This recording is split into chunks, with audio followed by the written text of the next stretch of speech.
Bonjour à tous, bienvenue. Aujourd'hui, on se retrouve pour un nouveau webinaire animé par Gérézo en partenariat et Laurent de Ça ira encore mieux demain. Donc, pour rappel, Gérézo est un centre de formation où nous animons inter et intra-entreprises en ressources humaines, paye, retraite ou encore management.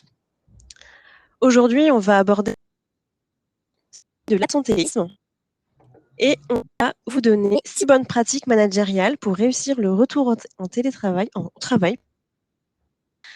Et je vais donc laisser la parole à Cécile Cliol et Pascal Laurent qui vont vous donner toutes ces bonnes pratiques. Bon webinaire à tous. Merci Kelly. Donc, bienvenue à tous et à toutes. Donc, nous allons rester 1 heure ensemble et vous présenter donc ce webinaire avec quatre chapitres. Les nouvelles tendances de l'absentéisme, découvrir l'état d'esprit de l'absent au moment de sa reprise, et nous allons nous faire un focus sur des cas d'usage, la maladie, la maternité et puis également l'épuisement professionnel ou le burn-out. Les 6 bonnes pratiques, nous terminerons donc par les 6 bonnes pratiques pour réussir la reprise du travail. Pour commencer, eh bien, pour rentrer dans le domaine de l'absentéisme, on vous propose un quiz. Bonjour à tous, donc je suis Pascal. Donc effectivement, on va se lancer dans le bain. On va vous proposer, vous allez utiliser le petit outil sondage qui est donc à la droite de votre écran. C'est l'icône, la deuxième.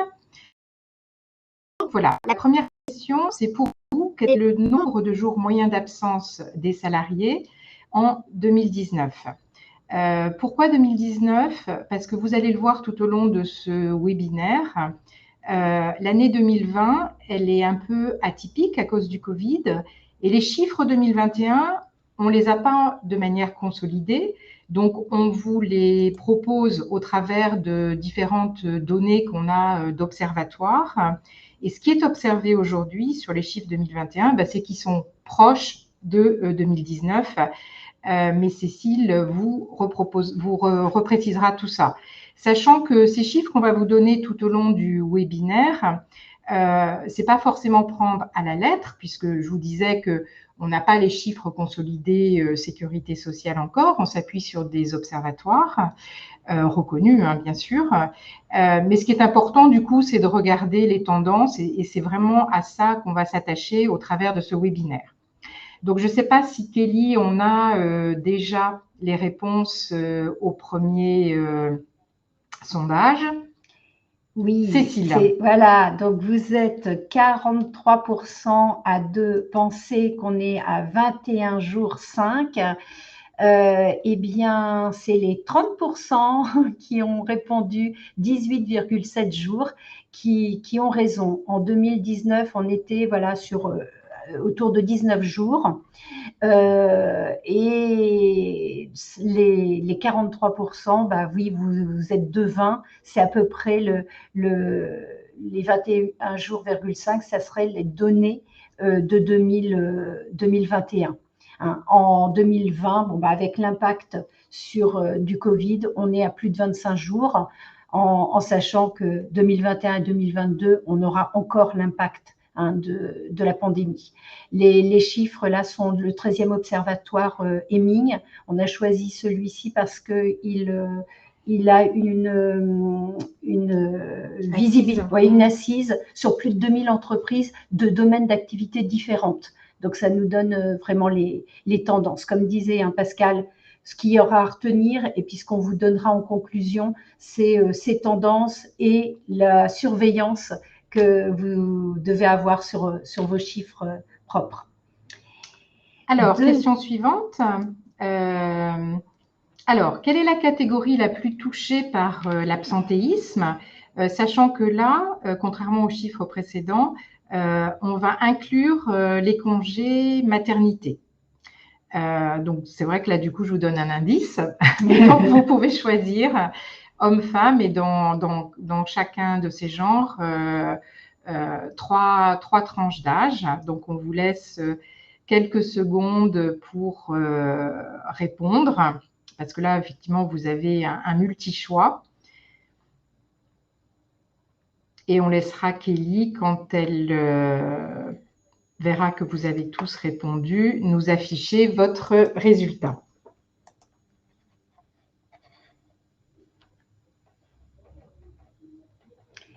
Alors, donc, oui, vous êtes une grande majorité, hein, 73%, à avoir choisi la bonne catégorie. En effet, ce sont les femmes, hein, qui sont les plus absentes.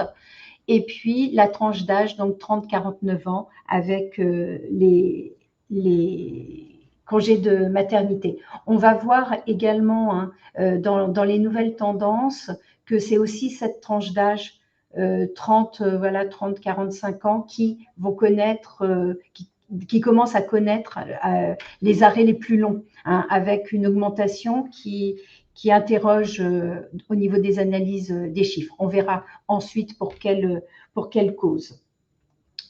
Autre question, Pascal? Oui, donc maintenant, on vous propose de nous dire quels sont les secteurs professionnels les plus touchés.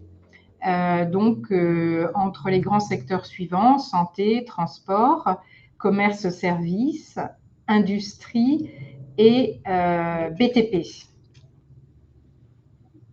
Donc pareil, là, on vous laisse quelques secondes.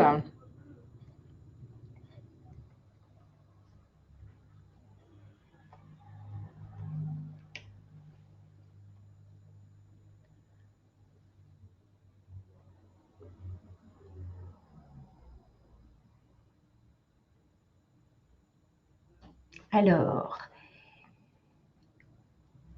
ex-aequo, santé et commerce et services, alors que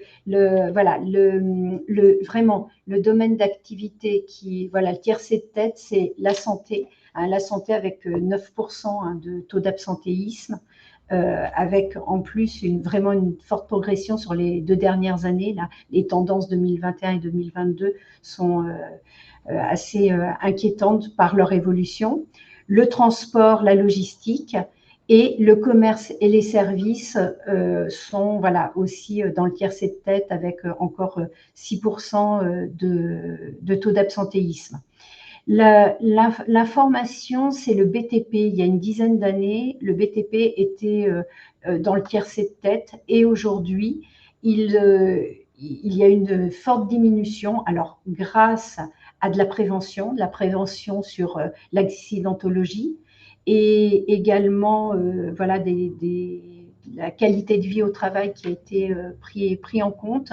Et on peut voir, par exemple, là, que sur les dernières tendances 2021-22, ça s'est stabilisé.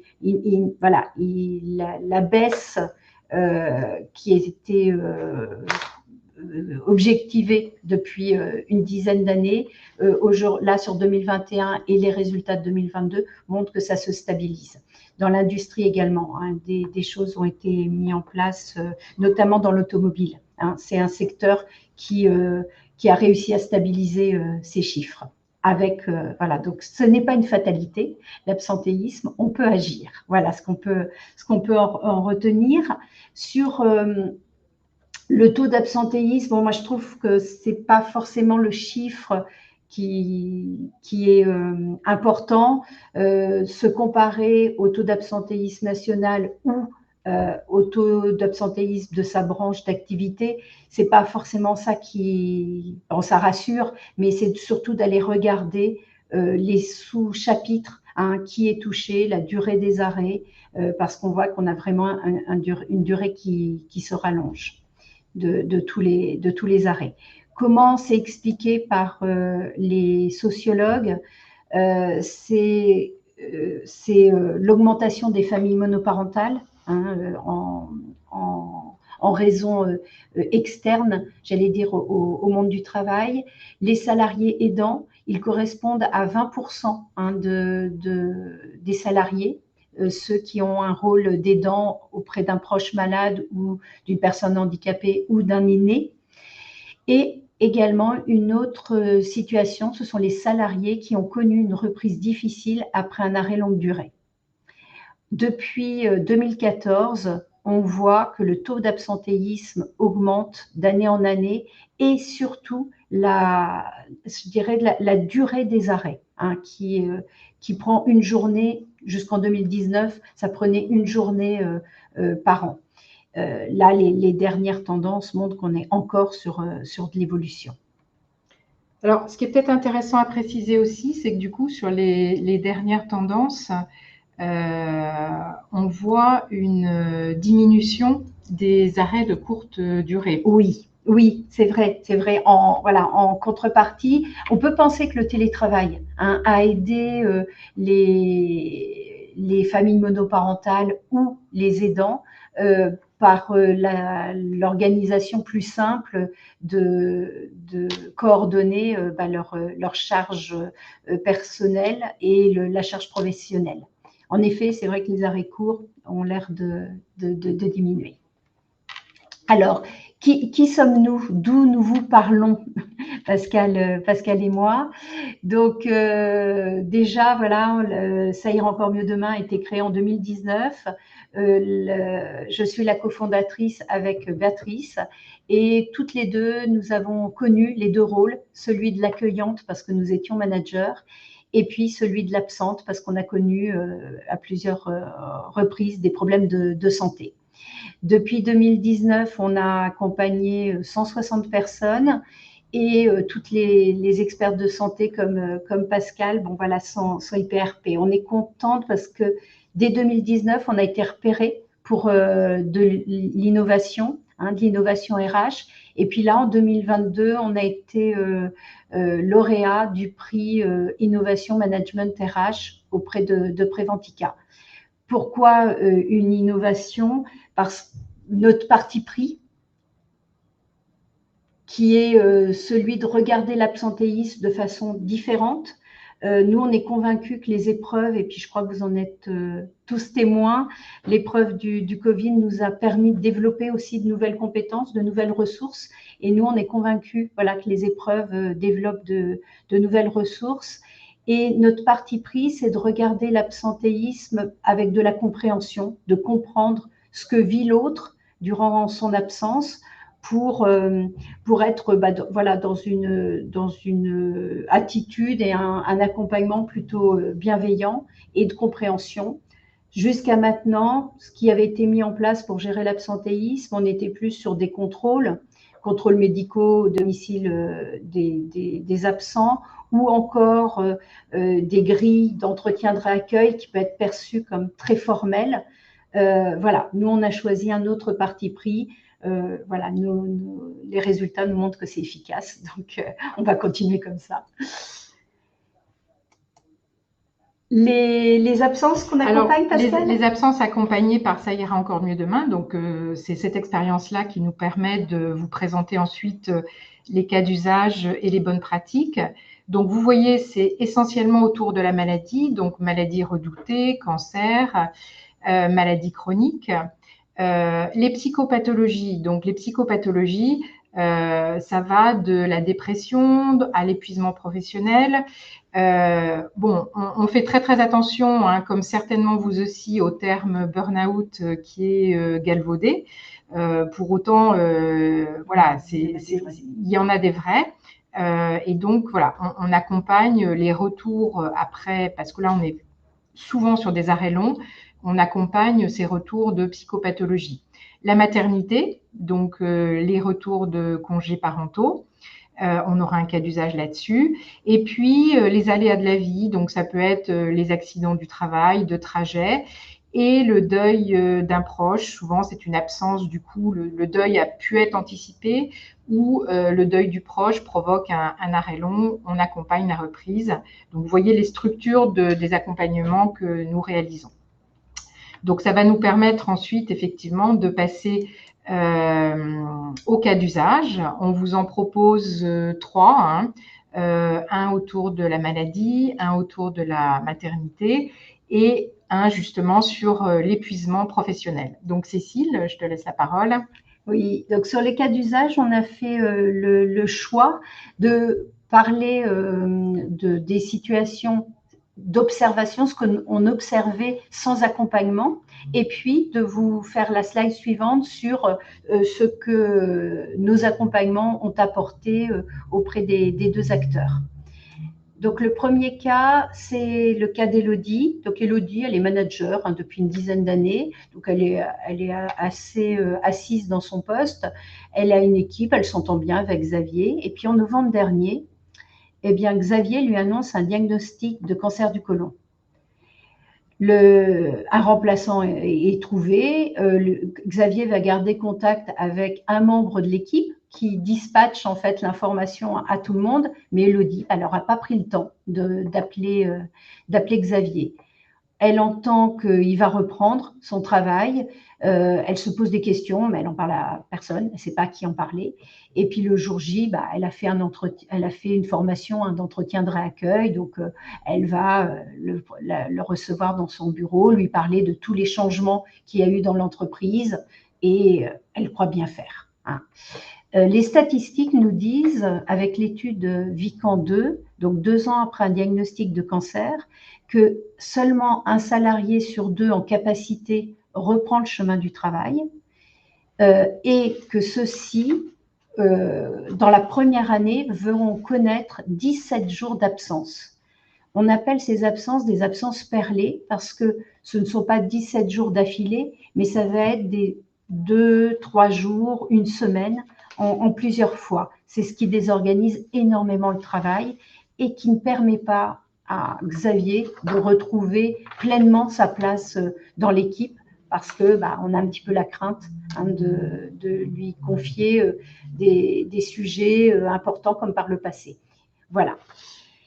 Le constat, ce que l'accompagnement nous permet dans des cas comme Xavier et Élodie, c'est de travailler sur la posture d'Élodie pour qu'elle soit dans le confort de sa communication avec Xavier, d'aller chercher les répercussions qu'ont la maladie dans la vraie vie, dans l'organisation du travail. Là, dans la situation, Xavier, il avait besoin de rester près des toilettes. Son bureau était près de l'entrée et les toilettes au fond du couloir. Voyez, donc c'est ce qui a permis de discuter et de faire un changement de bureau. En plus, ils étaient sur des bureaux non attitrés. Donc là, le choix a été fait d'attitrer un bureau à Xavier.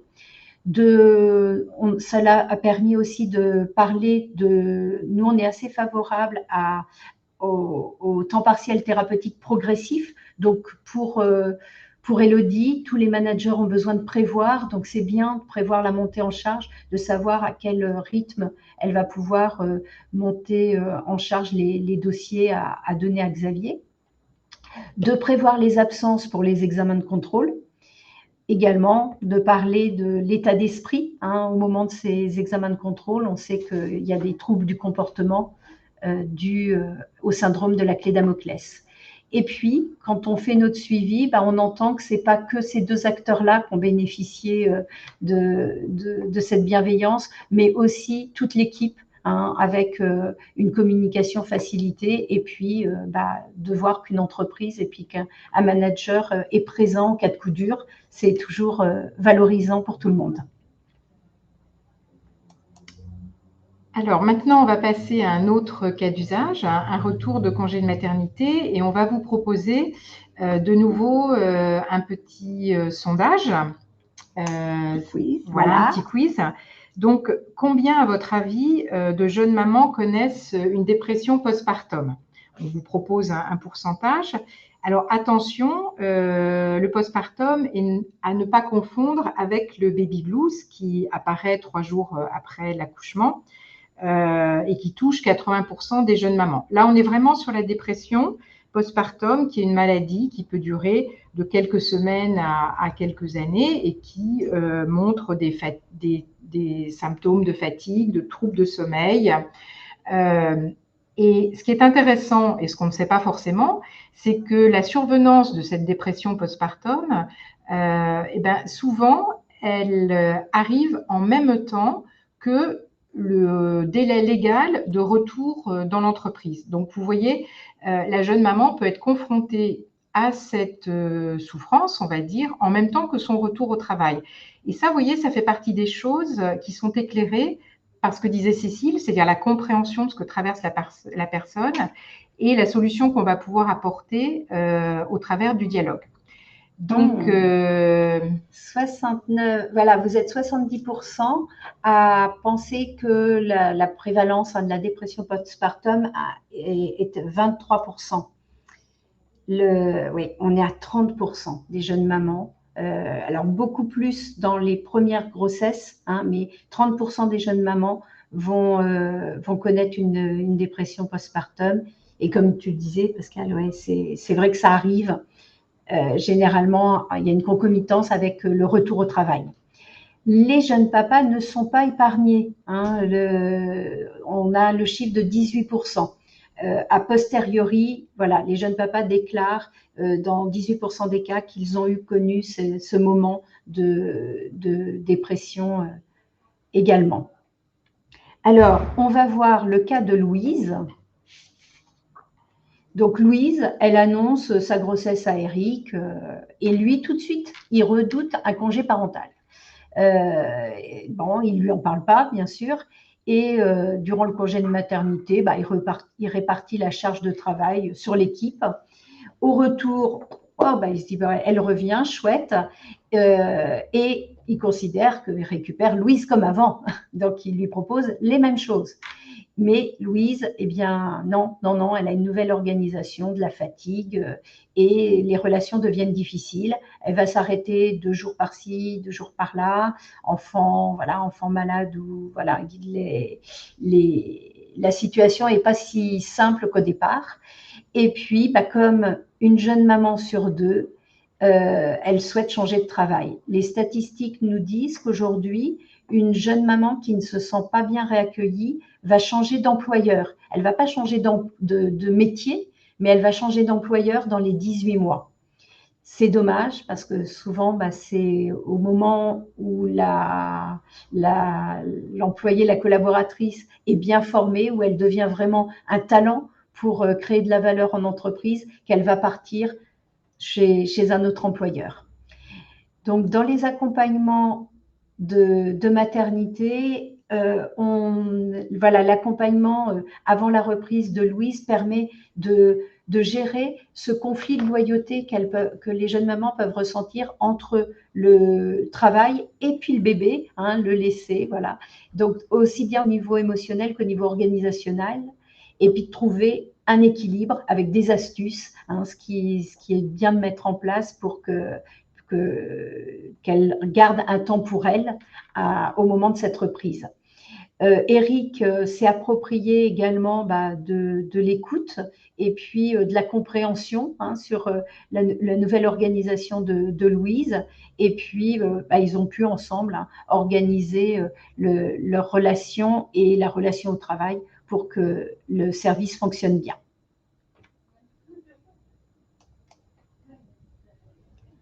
Hop, sans transition, si, avec une transition de quiz, Pascal. On va faire Donc, encore une petite question sur l'épuisement professionnel. Donc, en 2021, alors hors maladie, pour vous, quelles sont les causes des arrêts longs? Donc, on va dire les arrêts de plus d'1 mois. Alors, pas les causes, mais celles qui ont le plus augmenté. À votre avis, quelles sont les causes des arrêts longs qui ont le plus augmenté?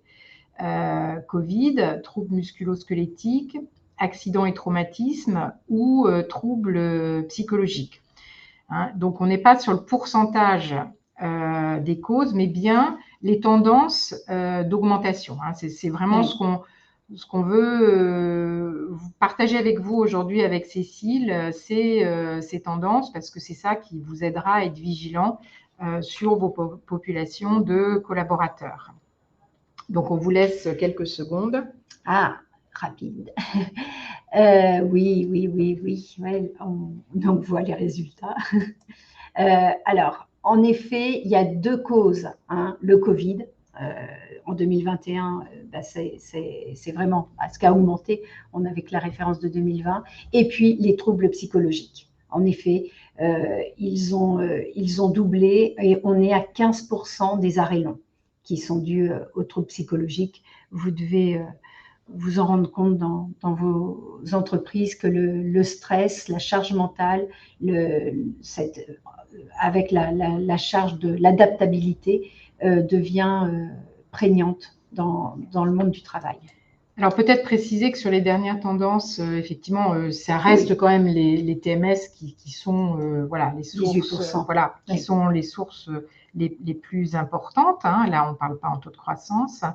Et que c'est intéressant, mais vous le savez hein, dans votre quotidien, qu'en 2020, sans doute pour la première fois, les troubles psychologiques étaient passés, suivant certains observatoires, devant les troubles musculo-squelettiques. Là, comme on vous l'a dit, on revient aux chiffres de 2019 et donc c'est sans doute les troubles musculo-squelettiques qui reviennent en tête, d'autant plus qu'avec le télétravail, il y a des aménagements intérieurs où les personnes sont moins bien installées à leur bureau qui provoquent que ces troubles. Mais en tout cas, voilà, très très forte poussée des troubles psychologiques. Alors, dans l'épuisement professionnel, comment ça arrive hein, le constat qu'on peut faire, c'est que souvent, là, on parle vraiment du burn-out. Hein. C'est vrai que Pascal vous a dit en introduction que les psychopathologies, il y a les dépressions, il y a l'épuisement professionnel. Et puis, si heureusement, les gens s'arrêtent souvent à temps avant d'être vraiment dans le burn-out. Mais le burn-out, souvent, ça arrive par un malaise, hein, vraiment un arrêt brutal où la personne va être hospitalisée avec des arrêts au départ qui vont être de 15 jours en 15 jours. Donc, il y a aussi pour l'employeur cette difficulté de jauger en fait hein, la raison et la durée de l'arrêt. Et puis, un environnement médical qui va prescrire hein, aux salariés une coupure nette avec le monde du travail. Pas de contact, débrancher sa boîte mail et répondre à personne. Donc, après de nombreux mois isolés et en perte d'énergie, hein, vraiment, c'est ce qui est vraiment le plus marquant, il y a souvent un sentiment de colère qui va apparaître vis-à-vis du monde du travail, qui ne permet pas à l'employeur de reprendre contact et le risque de contentieux où ça se termine en rupture conventionnelle est quand même assez prégnant. Ça, voilà, c'est l'observation qu'on a pu faire. Quand on accompagne des épuisements professionnels ou même des burn-out, voilà, on va déjà accompagner le nouveau manager qui récupère un salarié qu'il ne connaît pas, mais qui a pu entendre des récits sur celui-ci. Et puis, avec Edith, durant le mois de préparation, on va détricoter cette colère, d'où elle vient, vers qui elle s'adresse réellement.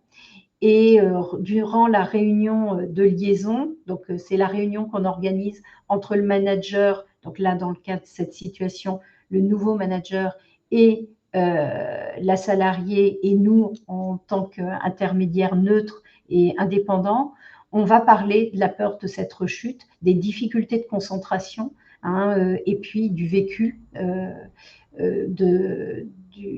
d'Edith au niveau de son ancien poste.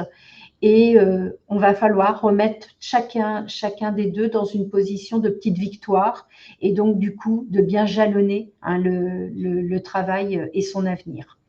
Donc voilà, quelque chose de concret, voilà, chaque vendredi, donc vraiment de mettre des points de rendez-vous sur comment on travaille ensemble et comment on va mieux travailler ensemble dans la quantité et la qualité. Vous êtes venus pour des bonnes pratiques, donc on vous propose donc de les aborder, ces 6 bonnes pratiques pour réussir le retour au travail. ils peuvent vous paraître du bon sens, hein, vous les estimerez peut-être logiques. Cependant, nous observons que dans la vraie vie, dans le quotidien, il n'y a pas de mauvaise intention, mais il y a des choses qui sont souvent oubliées. Donc, nous allons les aborder avec vous, ces bonnes pratiques. La première, c'est garder le contact. On a un outil formidable qui est le SMS. Le SMS, il n'est pas intrusif, il donne le temps à la personne de lire, de prendre son temps de réponse. Il vous permet d'envoyer des photos, une petite décoration, un petit changement, voilà, sans être trop intrusif et en montrant que vous pensez à la personne absente. Pour les informations générales, voilà, peut y avoir le téléphone, le mail. Hein, c'est aussi un outil pour garder le contact. Et puis des attentions plus particulières s'il y a une hospitalisation, par exemple, ou dans le cas de la maternité, moi, ce que je conseille aux managers, c'est d'aller chercher l'idée du cadeau qui ferait plaisir ou dont la maman elle a besoin, et puis déléguer l'achat auprès de l'équipe. Ça permet aussi de faire de la cohésion autour de cet événement. Voilà, donc gardez le plus possible le contact avec le salarié absent. Alors, dans le même esprit, une autre bonne pratique, c'est la personnalisation. Les managers vont avoir des rendez-vous réguliers. Nous, en tout cas, c'est ce qu'on préconise, avec la personne qui revient. La personnalisation, c'est porter une attention à la personne. Et porter une attention à la personne, c'est l'aider à se remettre en confiance et à favoriser le dialogue qu'elle va pouvoir avoir avec le manager. Alors, c'est quoi une personnalisation ? Typiquement, par exemple, sur un congé de maternité, c'est retenir le prénom de l'enfant. Et au travers d'un entretien, voilà, demander comment va Arthur, voilà. Sur une maladie, alors, ça dépend du niveau de dialogue que le manager aura pu ou non instaurer avec le collaborateur ou la collaboratrice. C'est par exemple connaître les dates de contrôle. Nous, on le sait au travers des accompagnements et au travers de ce que certaines d'entre nous ont traversé. Les dates de contrôle après des cancers, c'est une date qui est sensible. La personne est dans l'appréhension. Suivant les examens, elle va revenir plus ou moins fatiguée. Donc, voilà, vous pouvez peut-être les noter dans vos agendas et quand ce temps-là survient, voilà, poser discrètement la question au collaborateur en lui demandant comment ça va, comment ça s'est passé. Voilà. Vous voyez, c'est ces petites attentions de personnalisation qui fait que vous instaurez la confiance. À propos des dates de contrôle, si l'échange avec l'équipe s'est bien passé au retour d'une longue maladie comme ça peut même être inscrit dans le planning de l'équipe.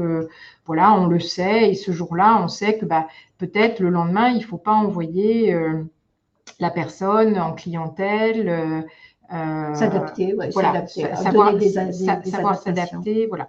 Donc, cette personnalisation, vraiment, il faut la retenir. Ce sont des marques d'attention et toute marque d'attention favorise le retour en confiance.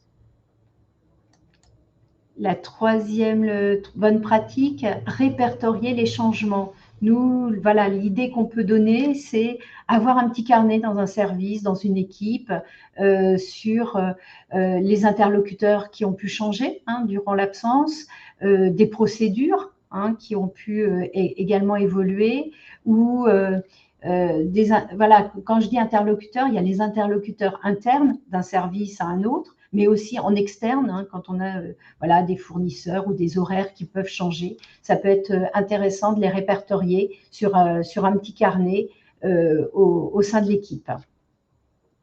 D'ailleurs, il est souvent utilisé par ceux qui n'ont pas forcément été absents, mais c'est une référence pour tout le monde. Alors, une fois qu'on a répertorié, du coup, on prépare. La préparation, il y a plusieurs choses à voir dans la préparation du retour. Le matériel, Ça a l'air tout bête, mais le matériel, est-ce que quelqu'un n'a pas piqué la souris pendant l'absence? Est-ce que parce que le collègue avait une chaise qui était un peu cassée, il n'a pas pris la chaise de son collègue et a oublié de la remettre? Vous voyez, c'est des petites choses qui font que si la personne revient à son poste, il n'y a pas de souris, la chaise est cassée, il se sent mal accueilli. Et donc, s'il se sent mal accueilli, voilà, il ne repart pas d'un bon pied. Voilà, je ne sais pas si vous arrivez à lire voilà, la petite bande dessinée sur la gauche de votre écran, mais ça montre un peu ça. Tu voulais intervenir, Cécile? Oui, parce que je pense à une situation où c'était les casiers qui avaient changé, et puis comme la personne elle avait été absente, bah, son casier, on l'avait mis dans un coin où il n'était plus accessible. Bah, quand vous revenez, c'est pas toujours évident de se sentir réaccueilli quand on vous a montré matériellement qu'on vous avait mis de côté. Horaire d'accueil, alors là c'est pareil. Est-ce que le jour où la personne revient, il y a quelqu'un pour l'accueillir? Si c'est pas le manager, parce que bah, je sais pas, on est en plein milieu du mois d'août, qui prend en charge cet accueil? La personne, quand elle revient aussi, elle peut avoir la crainte du retour, de croiser des gens qui vont lui poser des questions. Donc là, une astuce, c'est effectivement de prévoir avec elle son horaire d'accueil et d'aller la chercher. Donc, comme elle va être accompagnée dans les couloirs, elle sera peut-être moins abordée. Son bureau peut avoir changé de place, donc là, pareil, il faut prévoir l'accompagnement. Rituel d'accueil avec l'équipe, est-ce que ce jour-là, vous faites un petit café croissant? Voilà, vous voyez, on est toujours sur la remise en confiance et puis le signe qu'on montre à la personne qu'on est content de la retrouver. Et donc, on a répertorié, hein, c'était l'astuce avant, un certain nombre de choses qui ont évolué. Donc, du coup, ces choses qui ont évolué, est-ce qu'elles vont nécessiter de la formation? Est-ce qu'elles vont nécessiter du tutorat? Est-ce qu'elles vont nécessiter des rencontres? Il y a peut-être des nouveaux collègues, donc prévoir des rendez-vous. D'une manière générale, nous, ce qu'on observe, c'est que les entreprises investissent beaucoup dans ce qu'on appelle l'onboarding, hein, donc c'est l'accueil au moment du recrutement. Il y a des parcours qui sont faits pour les nouvelles recrues. La personne qui revient après un arrêt long, certes, elle connaît l'entreprise, mais il peut y avoir tellement de choses qui ont changé en 6, 9, 1 an. On accompagne même des personnes qui ont été absentes depuis 2 ans, que parfois, il faut envisager ce retour comme un re-onboarding. J'aime pas trop les anglicismes, mais voilà. C'est ça. Voilà, c'est tout à fait. Je sais que dans ceux qui nous écoutent, il y a beaucoup de services RH et je pense que vous voyez très bien ce dont on veut parler. Il faut l'envisager de cette manière. Formation aux outils, communication sur les changements institutionnels, communication sur les organigrammes, formation à la nouvelle réglementation. Et donc, voilà, prévoir ce parcours sans pour autant, et ça va être le 5e conseil, charger la mule de manière trop intense. Voilà, prévoir, oui, et surtout, adapter les tâches à une première semaine, à une deuxième semaine de reprise, avec voilà, l'articulation qui est subtile et qui demande voilà, au manager une bonne connaissance hein, du métier pour vraiment articuler et prendre en considération que la personne revient, elle est apte au travail, mais qu'elle n'a pas encore toutes ses capacités et que cette vulnérabilité, si elle est accompagnée dans les premières semaines, le salarié le rendra hein, sur l'avenir. Alors, on a vu sur le chat là, des questions qui font référence directe à certains des propos qu'on a tenus. Donc, effectivement, comme vous l'a précisé Kelly, on les reprendra. Là, on va finir cette dernière bonne pratique et on reprendra ensuite les questions. Donc, j'en ai déjà parlé et Cécile aussi, l'équipe, c'est clé d'associer l'équipe. Alors, à 2 niveaux. Leur propre ressenti par rapport au retour du salarié. Est-ce qu'ils ont des craintes? Si c'est un nouveau collègue, comment il l'appréhende? Si c'est un deuil ou si c'est la maladie, est-ce qu'ils ont des appréhensions à communiquer avec leurs collègues? Comment on va lui parler? Qu'est-ce qu'on peut lui dire? Qu'est-ce qu'on ne peut pas lui dire? Alors, bien sûr, tout ça va dépendre de savoir si le contact a été gardé ou pas avec le salarié pendant l'absence. Mais en tout cas, c'est important de détricoter tout ça avec l'équipe et d'entamer en tant que manager le dialogue aussi avec l'équipe. Tout à l'heure, j'ai dit effectivement qu'on pouvait associer aussi l'équipe à la formation. Ça peut être quelqu'un voilà, de l'équipe qui prend un tutorat sur tel ou tel sujet. Et sur la communication, il y a quelque chose pour nous qui est vraiment un credo et qui fait une bonne partie, en particulier de la réunion qu'on a avec le manager lors de nos accompagnements, c'est le fait que la différence entre compréhension et compassion, que ce soit pour le manager ou que ce soit pour l'équipe, c'est important de comprendre cette différence. La personne qui revient, typiquement quand elle est malade, elle n'a plus envie d'être vue comme une malade, donc il ne faut pas s'adresser à elle avec un peu de la compassion misérabiliste, mais bien avec compréhension et pour le manager, compréhension au travers des relations professionnelles. Donc, ça veut dire ne pas hésiter à demander des nouvelles, mais pas « oh là là, mon pauvre, comment ça va ?» etc. Voilà, je suis sûre que vous avez compris les distinctions. Et c'est important que vous échangiez aussi avec l'équipe sur ce point-là, parce que eux aussi, comme vous, ils peuvent être mal à l'aise par rapport à ça. Alors, ben voilà, c'est si pratique, si elles sont bien mises en place, eh bien, vous potentialisez donc la réussite et surtout éviter l'absentéisme qui pourrait être provoqué par ce sentiment d'être mal réaccueilli. Donc, nos accompagnements, je vais aller voilà, de façon brève, mais comme nos services ont été évalués par une caisse d'assurance maladie, je voudrais vous donner les deux chiffres. C'est que 96% des personnes qu'on a accompagnées ont repris le travail, et sur ces reprises, dans 91% des cas, nous n'avons pas eu d'arrêt perlé, de nouvel arrêt. Hein. Et les managers comme les salariés qui ont été accompagnés nous recommandent.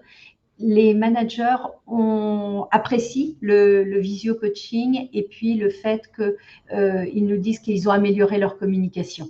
Donc, voilà comment ça va mieux. Donc, nos accompagnements sont de deux sortes. Ils vont allier une plateforme interactive, donc du digital, et des visio-coaching avec le manager et le salarié. On prépare les deux, on les réunit avec une réunion de liaison avant la reprise, et puis on fait un suivi à 6 mois. Nous avons les box orange pour la santé, la box manager bleue, la maternité rose, on est resté dans le code, couleur, et puis la perte d'un être cher avec la box vivre son deuil. Donc maintenant, on va pouvoir répondre à vos questions. Donc, si je reprends le fil des questions, il y en a deux peut-être qui se ressemblent. Hein. C'est quelle limite intrusion entre vie personnelle et travail. Et puis du coup, je pense, voilà, on va échanger un peu là-dessus. Et puis du coup, comment préparer au mieux l'accueil si aucun contact n'a été possible pendant l'arrêt de travail? Alors, la limite entre vie perso, les problèmes de santé et puis le travail, j'allais dire, c'est pas à vous de la mettre, c'est le salarié. C'est l'acteur qui va la mettre. C'est lui qui va, s'il est en confiance, il va parler plus librement.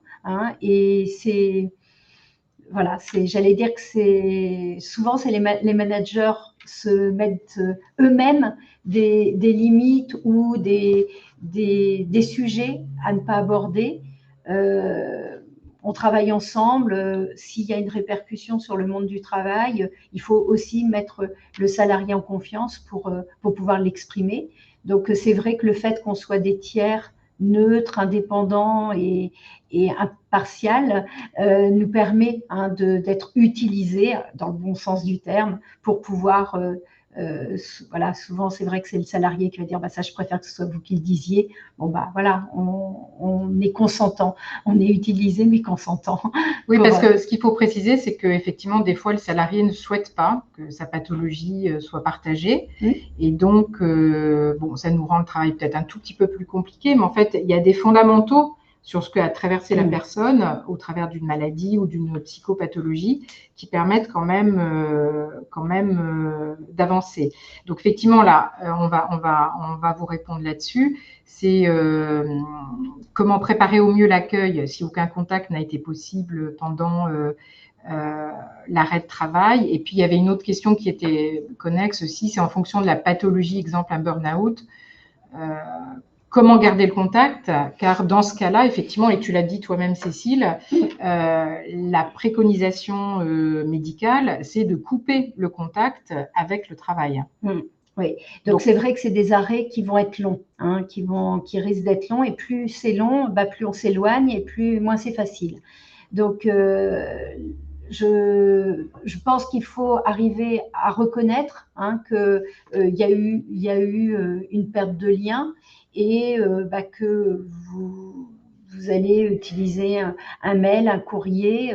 Je sais, bah, pour les entreprises qui font appel à nous, bah, ils nous demandent des courriers de mise à disposition. Donc, ça peut être la solution. Et puis, de respecter que, voilà, le fait que la personne a voulu couper et puis qu'à un moment, bah, si on lui parle de reprise, vous êtes ouvert au dialogue. Laissez la porte entrouverte avec vos moyens. J'espère que je réponds à la question. C'est les situations les plus complexes pour les services RH ou même les managers qui vont se culpabiliser de ne pas avoir vu ou de ne pas avoir compris. Donc la phrase qu'on entend souvent, mais elle avait des problèmes perso. Oui, c'est multifactoriel. Enfin, nous, on est convaincus qu'il y a plusieurs facteurs, mais l'organisation du travail est aussi un facteur. Donc, de revoir avec a posteriori ce qui aurait pu être changé. Alors, je me permets du coup de vous coller dans le chat une vidéo où il y a des témoignages en fait de collaborateurs, de RH et de managers qui du coup voilà, témoignent sur ce qu'ils ont traversé, si ça peut vous aider. Du coup, Cécile, on a une autre question. Est-ce qu'on intervient dans les établissements publics ? Oui. On est rentré donc dans un hôtel de région et puis un conseil départemental en expérimentation. Donc, le retour d'expérience là se fait ce mois-ci pour l'hôtel de région avec des bons résultats. Hein. Donc, on adapte bien sûr aux réglementaires des domaines publics. Sachant que, par exemple, on a eu aussi un contact là, avec l'Observatoire MNT sur les collectivités locales qui a fait une étude visiblement sur tout ce qui est collectivité territoriale, locale. Le sujet de l'absentéisme long, là, ils ont des chiffres, ils ont vraiment fait une étude à la fois sur du quanti et du qualitatif. Il y a vraiment un souci au niveau de l'augmentation des arrêts longs. Et on sait que c'est un sujet qui préoccupe et qui occupe du coup les RH des collectivités territoriales, quelles qu'elles soient. Pouvez-vous donner des indications sur le montant de vos interventions ? Donc oui, vous les trouverez sur le site internet. On est dans la transparence sur les accompagnements. Bien sûr, quand il y a plusieurs accompagnements, on a des tarifs dégressifs et là c'est sur devis. Et puis on s'adapte également. Par exemple, je vous prends la maternité. il n'est pas toujours obligatoire d'accompagner le manager. Des fois, voilà, c'est simplement la jeune maman ou le jeune papa, parce qu'on n'en a pas parlé, mais les congés paternité, on en a fait un depuis la nouvelle loi de juillet 2021. Et du coup, voilà, c'est de préparer, de remettre des mots sur des questionnements, voilà, que peuvent vivre les jeunes parents à cette occasion. Et voilà, donc on s'adapte, on est assez adaptable. Donc vous pouvez, voilà, sans aucun souci, nous envoyer un petit mail via le site internet qui s'affiche, là, ça ira encore mieux demain.com, et puis on vous répondra facilement. Alors, je vois qu'il y a plus de questions. Cécile, je crois que tu voulais revenir en conclusion quand même sur qu'on reprenne un petit peu là sur les dernières tendances. Oui, les dernières tendances.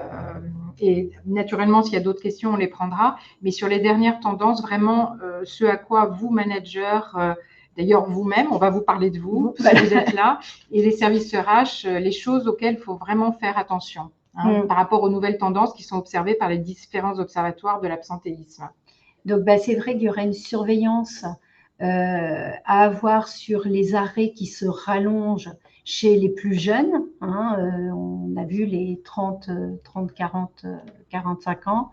Et puis une tranche que jusqu'à maintenant était assez épargnée par l'absentéisme long, c'était les managers de proximité, les intermédiaires, mais même voir les managers de direction.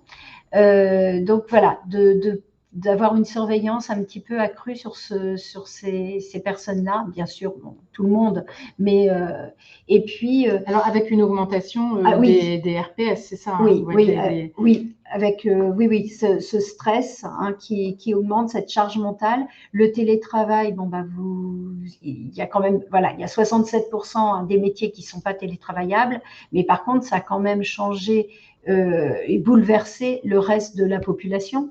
Et il y a des types de personnalités à qui ça va bien, puis il y a d'autres à qui ça va pas bien. Et puis le manager, il est en première ligne parce que lui, il faut qu'il gère son équipe avec des nouvelles données d'absence sur site et puis de perdre personne en route et surtout pas lui. Donc il faut vraiment avoir un regard sur cette profession. Je ne sais pas ce que vous en pensez, si vous observez ça, vous, dans vos structures, mais des managers qui sont un petit peu en peine avec ce nouveau mode de travail. Et je dirais que tout le monde parle du coût de l'absentéisme. C'est vrai qu'on ne l'a pas abordé là jusqu'à maintenant. On parle de chiffres faramineux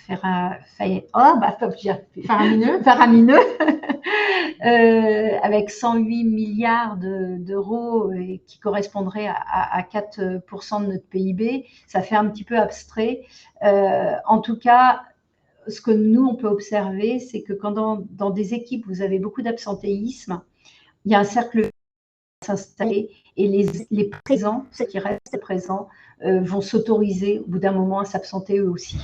Donc, c'est vraiment de couper ce cercle vicieux de façon constructive et puis voilà, de mettre en place des choses et puis surtout en parler, parler de l'absentéisme que vous regardez, que vous ne banalisez pas ces chiffres.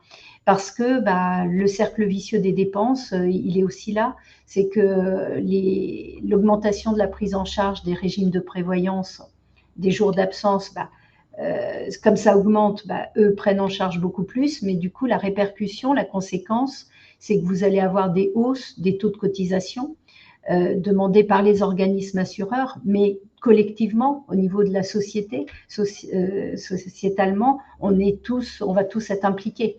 Donc, voilà, je pense qu'il y a des choses à mettre en place pour éviter ce cercle vicieux et le transformer en cercle vertueux, en apprenant à mieux travailler ensemble, à mieux se dire les choses pour être pour être co-constructif sur des solutions.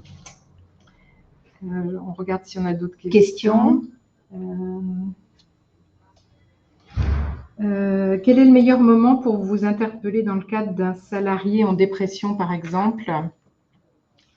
D'une manière générale, on pense que c'est bien d'intervenir un mois avant la date de reprise, quand on la connaît, ce qui correspond finalement à la visite de pré-reprise. Mais après, sur les RPS, c'est peut-être plus compliqué.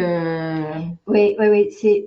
Voilà, ce qu'on peut dire, c'est que en gardant le lien avec le salarié, hein, à un rythme que vous pouvez définir avec lui, c'est de se dire quand on va commencer à vous parler de reprise du travail, souvent c'est le médecin traitant, ou dans les dépressions ça peut être des professionnels de la psychologie qui vont commencer à dire ce qui serait bien, c'est de reprendre un petit peu un rythme avec le travail. Là voilà, c'est de nous contacter, nous un mois avant, c'est ce qu'on a observé. On a une séance par semaine avec du travail entre les semaines.